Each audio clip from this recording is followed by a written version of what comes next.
As I talked about just a few days ago, it does seem evident that Jordan Peterson is actually a climate change denier, which is usually sort of a mark-off that you can do for a lot of people because it really shows that they don't really care about science or scientific data or the scientific method or facts or evidence or any of that type of shit, but rather just sort of just going off what you believe and saying these kind of random things. This is not something that's debatable.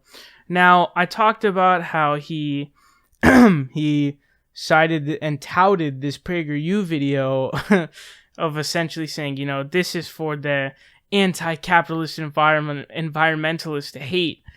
And it almost seemed like the lack of self-understanding that the video that I'm tweeting out right now is just this conservative propaganda from PragerU. And so, to my surprise, Jimmy Dore decided to talk about this. I didn't expect that personally. Was pleasantly surprised. But he actually broke it down pretty decently. He got to the main point that I was trying to get at, where it is, you take this graph, right, of carbon emissions rising, and what they do is they don't show the full trend from 1950. They took a very high spot that was like 20 years ago about, and then they just show that little mini window to say there hasn't been much change in recent past.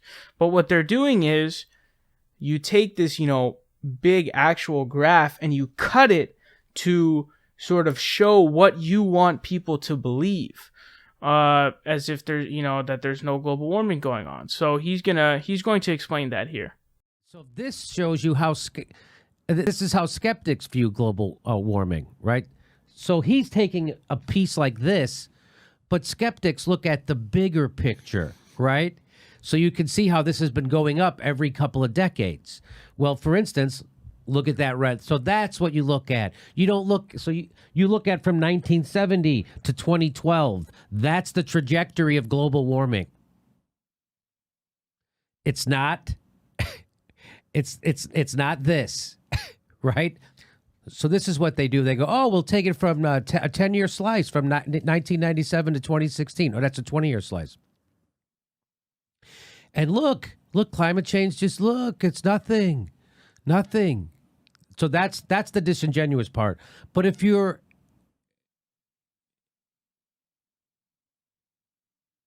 This is how realists view global warming.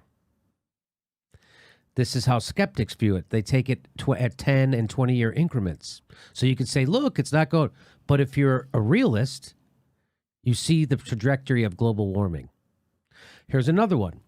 He goes, here he tries to downplay the increase of carbon dioxide levels in the atmosphere by pointing out it's been increasing for a long time and presenting it as just a natural cycle. Look at a graph going further back, and you can easily see the current increase is unprecedented. So here's what he tweets out, and this is a graph that starts at 1800, and here's 2000. And it looks like, oh, look, it's been rising forever. What are you talking about? It's always been rising, carbon dioxide. But if you go back a couple 100,000 years, you go back to 800,000 years ago, the Ice Age, and then here we are now. It never went over 300 parts per million. Now we're over 400 parts per million, which they say is catastrophic. Do you see that? This is what we're talking about. Yeah, so essentially what you're looking at there is they decided to, edit the graph to just show a certain part where it starts at a high point, because if it starts at a high point, well, then whatever the point is at the end of the graph is going to be significantly less of a trend and significantly lower than what it was in the beginning. And these are, very classic trademark PragerU tactics and ways that they go about manipulating evidence, manipulating data, etc., etc. But I'm honestly, again, I was pleasantly surprised to see Jimmy Dore talk about this. I thought he did a pretty good job. Climate science is not something that's debatable. I mean, we know that obviously, I think it's something like 97% of actual climate change papers that give an opinion state that yes, their man-made climate change is real. I want to make this clear because I have the chance here.